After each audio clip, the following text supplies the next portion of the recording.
الحمد لله رب العالمين والعاقبة للمتقين والصلاة والسلام على أشرف الأنبياء والمرسلين وعلى آله الطيبين الطاهرين وعلى آله وذرياته وأهل بيته وعلماء أمته وأولياء ملته أجمعين وعلى من اتبعهم بإحسان إلى يوم الدين.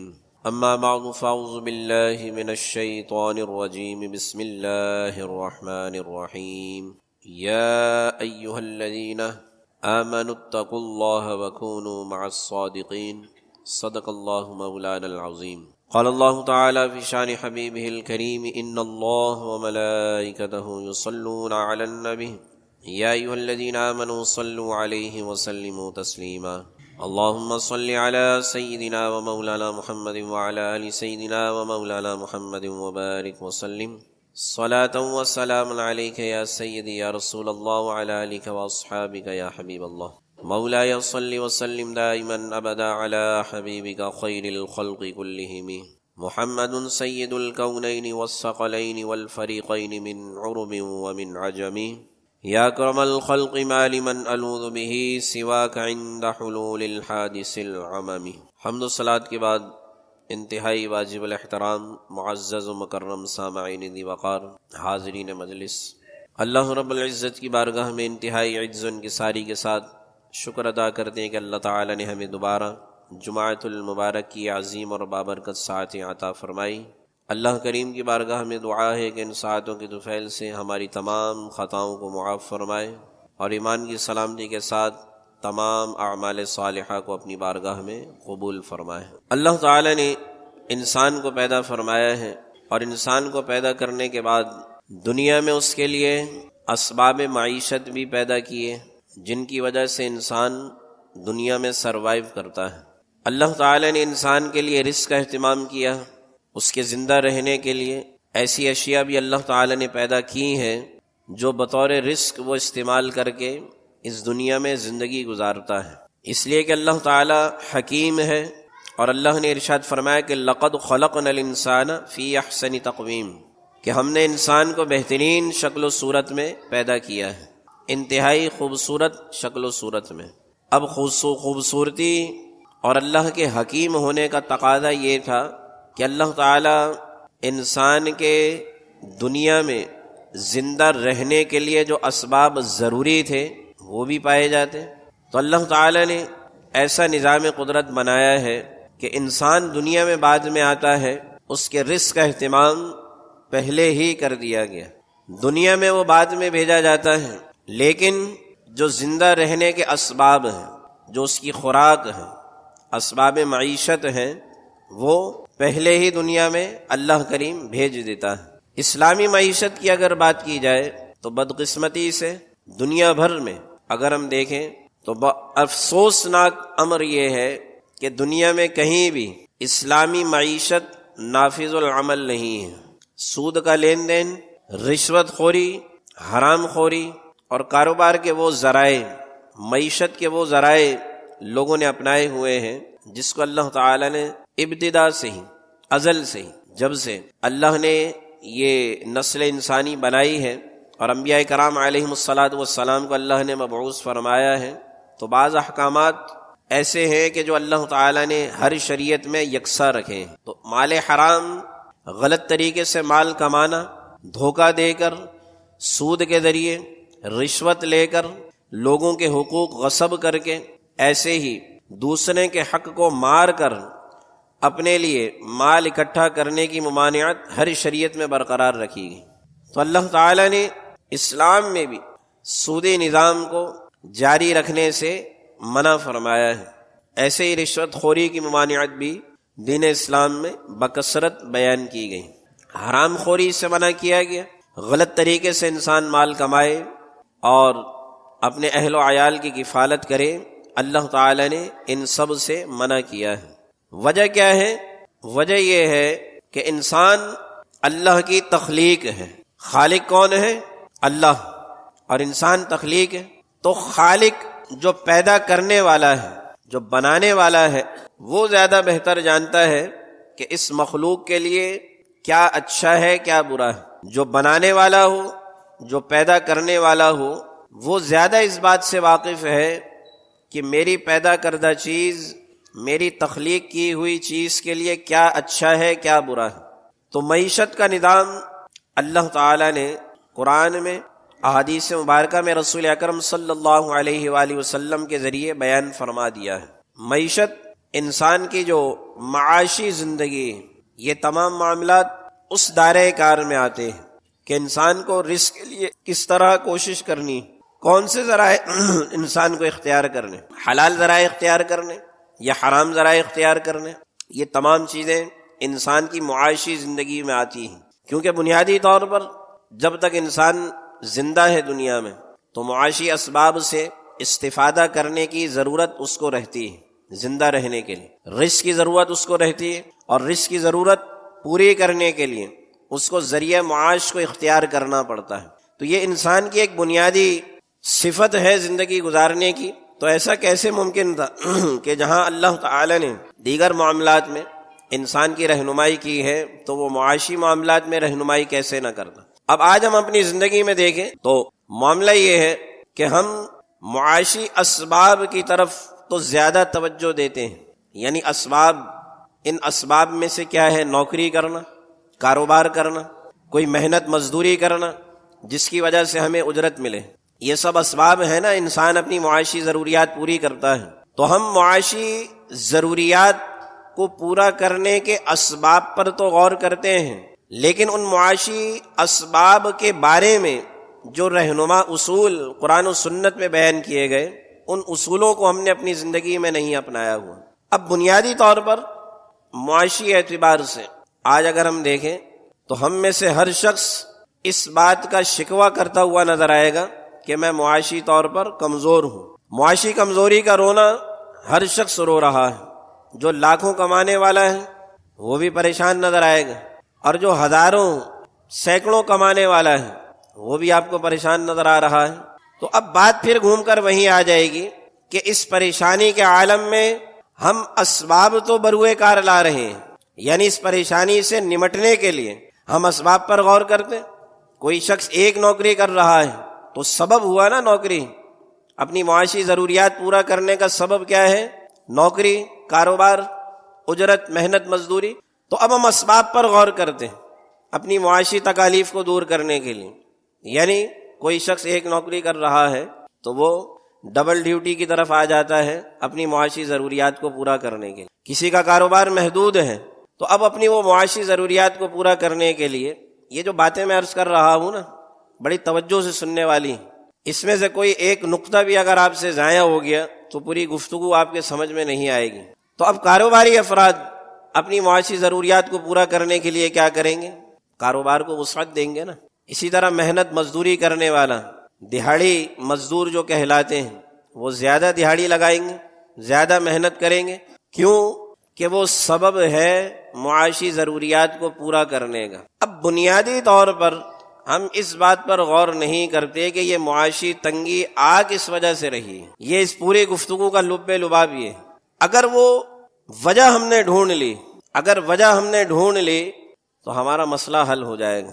اس کی مثال میں آسان لفظوں میں اس طرح دوں کہ آپ کے ٹینک میں یا چھت کی ٹنکی میں کوئی جانور گر کر مر جائے، اس کی وجہ سے کیا ہوتا ہے؟ پانی خراب ہو جاتا ہے، اور بعض جانوروں کے مرنے کی صورت میں پانی ناپاک ہو جاتا ہے۔ تو اب آپ نے ٹینک کو صاف کرنا ہے۔ اب صفائی ایک تو یہ کہ ظاہری صفائی، دوسری صفائی کیا ہے کہ آپ نے اس پانی کو پاک بھی کرنا ہے تاکہ آپ کی وضو غسل کی جو ضروریات ہیں وہ پوری ہو سکیں۔ تو اب جب تک آپ اس وجہ کو ختم نہیں کریں گے آپ کا مسئلہ حل نہیں ہوگا۔ آپ پانی ٹینک سے نکالتے رہیں، پورا ٹینک آپ نے خالی کر دیا، نیا پانی بھر دیا، وجہ وہی ہے، مسئلہ آپ کا وہی ہے۔ آپ کا زخم لگا، کوئی کانٹا آپ کے چبھا، آپ وہ کانٹا نہیں نکال رہے لیکن مہنگی سے مہنگی ادویات آپ استعمال کر رہے ہیں، تو آپ کا مسئلہ حل ہوگا؟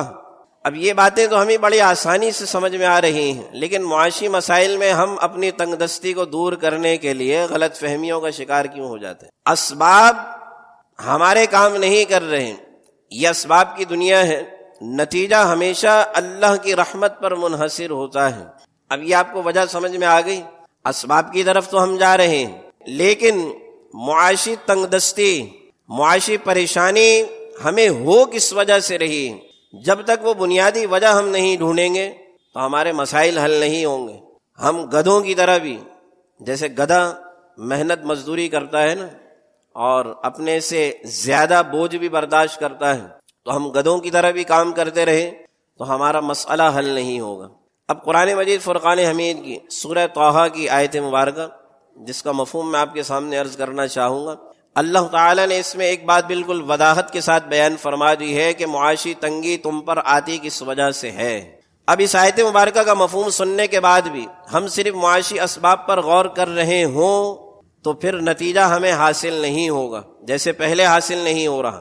سورہ طٰہٰ کی آیت مبارکہ، وَمَنْ أَعْرَضَ عَنْ ذِكْرِي فَإِنَّ لَهُ مَعِيشَةً ضَنْقًا وَنَحْشُرُهُ يَوْمَ الْقِيَامَةِ أَعْمَىٰ۔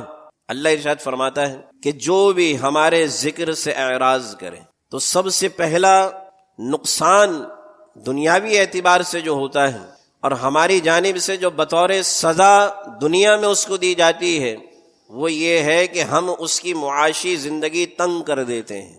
جو بھی ہمارے ذکر سے اعراض کریں، اور حضرت عائشہ صدیقہ رضی اللہ عنہا بیان فرماتی ہیں کہ یہاں پر اس آیت مبارکہ میں ذکر سے مراد قرآن و سنت ہے، قرآن ہے، قرآن کی تعلیمات ہے۔ اب یہ آیت مبارکہ یہ تو دنیا کی سزا ہے کہ انسان کی معاشی زندگی تنگ ہو جاتی ہے، قیامت کی سزا تو اس سے بھی کہیں زیادہ بری ہے، جو آگے اللہ ارشاد فرماتا ہے وَنَحْشُرُهُ يَوْمَ الْقِيَامَةِ أَعْمَىٰ، کہ قیامت کے دن ہم اس کو نابینا اتاریں گے۔ قیامت کے دن جب وہ اٹھایا جائے گا، میدان محشر میں رب کی بارگاہ میں بلایا جائے گا، تو اللہ ارشاد فرماتا ہے وہ نابینا ہوگا۔ تو اب آگے اللہ خود ہی حال اس کا بیان فرما رہا ہے۔ ارشاد فرمایا کہ اب جب اس حالت میں بندے کو اٹھایا جائے گا تو بندہ رب کی بارگاہ میں عرض کرے گا کہ یا اللہ میں آج نابینا کیسے ہو گیا، دنیا میں تو میں صحیح دیکھا کرتا تھا، تو آج میں نابینا کیسے ہو گیا؟ تو اللہ ارشاد فرمائے گا کہ دنیا میں جس طرح تو ہماری آیات، ہماری تعلیمات کو دیکھ کر اندیکھا کر دیتا تھا اور ہماری نشانیوں کو، ہمارے احکامات کو سن کر عمل کرنے کے بجائے اس کو اگنور کر دیتا تھا، درگزر کر دیتا تھا، تو آج تیرے ساتھ بھی ہم نے یہی معاملہ کیا ہے۔ آج ہم میں سے ہر شخص جو معاشی تنگی کا شکار ہے، یہ آیت مبارکہ اس کے پیش نظر ہونی چاہیے، جس میں اللہ نے ارشاد فرمایا کہ جو بھی ہمارے ذکر سے اعراض کرے تو ہم اس کی معاشی زندگی تنگ کر دیتے ہیں۔ اب اس کے دو معنی علماء کرام نے بیان کیے ہیں، دو معنی وہ آپ سمجھ لیجئے، دونوں چیزیں اللہ کریم نے یہاں پر بیان فرمائی۔ معاشی تنگی کا مطلب کیا ہے؟ معاشی تنگی کا ہرگز مطلب یہ نہیں کہ آپ کی جو ذریعہ آمدنی ہے وہ کم ہو، یہ نقطہ بھی سمجھنا بڑا ضروری ہے۔ معاشی تنگی کا مطلب یہ ہے کہ جو مال آپ کو میسر ہے، ایک معنی معاشی تنگی کا یہ بھی ہے کہ اس مال میں سے اللہ تعالیٰ برکت کو اٹھا لیتا ہے۔ معاشی تنگی کا معنی ایک یہ ہے۔ پھر علماء کرام یہ بھی بیان کرتے ہیں کہ معاشی تنگی کا ایک معنی یہ بھی ہے کہ اللہ تعالیٰ اس بندے سے قناعت کی جو صفت ہے اس کو واپس لے لیتا ہے۔ اب آپ سوچیں کہ یہ اس سے بھی بڑی سزا ہے کہ بندے سے جب قناعت کی صفت لے لی جائے تو اب بندے کے پاس لاکھوں کروڑوں اربوں روپے بھی آ جائیں تو بندہ اس پر راضی نہیں رہتا، بندہ اس پر راضی نہیں رہے گا۔ اس کی وجہ کیا ہے کہ اس کے اندر سے قناعت کو لے لیا گیا ہے۔ یہ بھی معاشی تنگی کی ایک بدترین سزا ہے دنیا میں کہ قناعت کی صفت اس سے لے لی جائے۔ اب وہ اور کے پیچھے پیچھے اپنی ساری زندگی گزار دیتا ہے، لیکن کسی مقام پر، کسی منزل پر آ کر اس کو نفس مطمئنہ حاصل نہیں ہوتا، اس کا دل، اس کا ذہن کسی اطمینان کی کیفیت میں نہیں جاتا کہ جو اللہ نے مجھے دیا ہے میں اس پر راضی ہو جاؤں، جو مجھے ملا ہے وہ بھی ہزاروں کروڑوں لاکھوں افراد سے انفرادیت کے ساتھ اللہ نے مجھے عطا کیا ہے، تو یہ اس سے بھی بڑی سزا ہے۔ یعنی ظاہری معاشی تنگی کا مطلب ظاہری اعتبار سے تو یہ ہے نا کہ انسان کی روزی تنگ ہو جائے، معاشی اسباب جو ذریعہ معاش وہ محدود ہو جائیں، ظاہری معنی تو یہ، لیکن اس کا بنیادی اور باطنی معنی جو علماء کرام نے یہ بھی بیان فرمایا ہے کہ قناعت سے اس کو محروم کر دیا جاتا ہے، اور اس کے ساتھ ساتھ اس کے اندر لالچ، حرص، حرام خوری کی طرف رغبت ایسی بڑھ جاتی ہے کہ وہ جتنا بھی مال اس کو میسر آ جائے تو انسان اس پر راضی نہیں رہتا ہے۔ تو یہ معاشی اسباب میں یہ بات ہمارے لیے سمجھنا بڑا ضروری ہے کہ آج ہم اس بات سے پریشان تو ہیں کہ ہم معاشی تنگی کا شکار ہیں، ہمارا ذریعہ معاش بڑا محدود ہے، لیکن وہیں ہم دوسری جانب یہ دیکھیں کہ ہمارا قرآن سے، اسلام سے تعلق کتنا ہے، اس لیے کہ ہم جن افراد کی تعلیمات کو اپنا رہے ہیں، جن لوگوں سے محبت قدم ہم بھرتے ہیں، جن لوگوں کے پیچھے چلنے کا دعویٰ ہم کرتے ہیں، تو کیا وہ ہماری طرح امیر کبیر انسان تھے؟ صحابہ کرام علیہم رضوان کی مثال آپ لے لیجئے، یا سب سے بڑی مثال حضور سیدنا محمد الرسول اللہ صلی اللہ علیہ وآلہ وسلم کی مثال، سب سے بڑی مثال، ان کی مثال آپ لے لیجئے۔ کیا آپ امیر انسان تھے دنیا کے؟ آپ کے پاس کیا مال و دولت کی فراوانی تھی؟ نہیں، بلکہ آپ نے انتہائی فقیرانہ زندگی گزاری اور تنگ دستی والی زندگی گزاری، لیکن اس حال میں بھی کوئی دن ایسا نہیں گزرا کہ آپ نے رب کا شکر ادا نہ کیا ہو۔ اور حد یہ تھی آپ کے گھرانے کی کہ اپنے لیے کھانے کے لیے کچھ ہو یا نہ ہو، لیکن اس کے باوجود بھی جب بھی کبھی کوئی سائل آپ کے دروازے پر آیا تو خالی ہاتھ نہ لوٹایا گیا۔ اور اس کے ساتھ حضور سید عالم صلی اللہ علیہ وآلہ وسلم نے مثال کیا قائم کی؟ مثال آپ نے یہ قائم کی کہ ہر حال میں اللہ کا شکر ادا کرنا ہے، ہر حال میں اللہ کا شکر ادا کرنا ہے۔ تو آج اتنا کچھ ہونے کے باوجود بھی ہم ذہنی طور پر مطمئن نہیں ہوتے، اور معاشی اعتبار سے ہم اس پریشانی میں ہی رہتے ہیں کہ ہمیں اور زیادہ ملنا چاہیے، اور زیادہ ملنے کے بعد پھر مزید اور کی خواہش ہوتی، اور پھر مزید اور بھی مل جائے، تب بھی ہم اس منزل پر آ کر بھی اس کیفیت میں سرشار نہیں ہو پاتے کہ ہمیں اب جو ملا ہے یا اللہ ہم اس پر راضی، اس پر بھی ہم راضی نہیں ہوتے۔ تو کہیں ایسا تو نہیں کہ ہم اس آیت کے زمرے میں آ رہے ہیں، ہم اپنی زندگی میں قرآن و سنت کی تعلیمات کو اگنور کر رہے ہیں، جس کی صدا ہمیں دنیا میں یہ مل رہی ہے کہ ہم دنیاوی اعتبار سے معاشی تنگ دستی کا شکار ہو رہے ہیں۔ اللہ تعالی نے قرآن و سنت میں جو معاملات بیان فرمائے ہیں معاشی اعتبار سے، اس کو برکت لے کر آنا اور اس میں اعتدال پسندی کو، میانہ روی، یہ ایک ایسی صفت ہے جو اسلام میں اگر دیکھا جائے تو ہر کام میں میانہ روی کو بڑا پسند کیا گیا، حتیٰ کہ آپ اللہ کی راہ میں مال خرچ کر رہے ہیں نا، تو اس میں بھی میانہ روی کا پہلو اختیار کرنا یہ اللہ کے نزدیک محبوب ہے، یعنی اپنے لیے بھی رکھنا، اپنے اہل و عیال کی کفالت کے لیے رکھنا، اور اس کے ساتھ اللہ کی راہ میں خرچ کرنا۔ وہ تو کوئی اور لوگ ہی ہوتے ہیں کہ جو سب کچھ اللہ کی راہ میں خرچ کر دیتے ہیں، ظاہر ہے اس تک پہنچنے کے لیے تو انسان کو بڑی محنت کی ضرورت ہوتی ہے، بڑے اعلیٰ اخلاص کی ضرورت ہوتی ہے، لیکن بنیادی طور پر جو اوور آل مثال قائم کی گئی ہے وہ یہی ہے کہ انسان درمیانہ روی اختیار کرے۔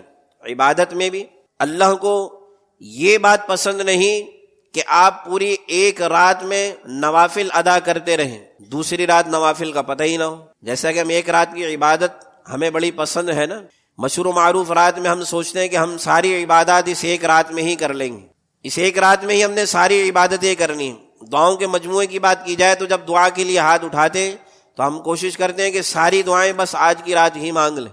اور پچھلے جمعے بھی میں نے ایک بات عرض کی تھی نا کہ یہ خاصیت تو اللہ تعالیٰ نے ہر رات کے لیے ہمیں عطا کر رکھی، تو اللہ کو وہ عمل زیادہ پسند ہے۔ حضور سید عالم صلی اللہ علیہ وآلہ وسلم نے ارشاد فرمایا کہ اللہ کو تمہاری ایک رات کی عبادت پسند نہیں، تمہارا ایک رات کا تہجد گزار ہونا، تمہارا ایک رات کا عبادت گزار ہونا یہ اللہ کو اتنا زیادہ پسند نہیں جتنی زیادہ یہ بات اللہ کو پسند ہے کہ بندہ تھوڑی عبادت کرے لیکن ہمیشہ کرے، بڑے 2 نفل پڑھے، 5 روپے صدقہ کرے، یا کوئی اور نیک کام کر رہا ہو لیکن ہمیشہ اختیار کیے رکھیں۔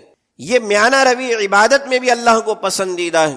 تو ایسے ہی معاشی اعتبار سے جو خرچ کرنے کی مثالیں اللہ تعالیٰ نے قرآن مجید فرقان حمید میں دی، تو وہاں پر بھی میانہ روی کو زیادہ پسند کیا گیا۔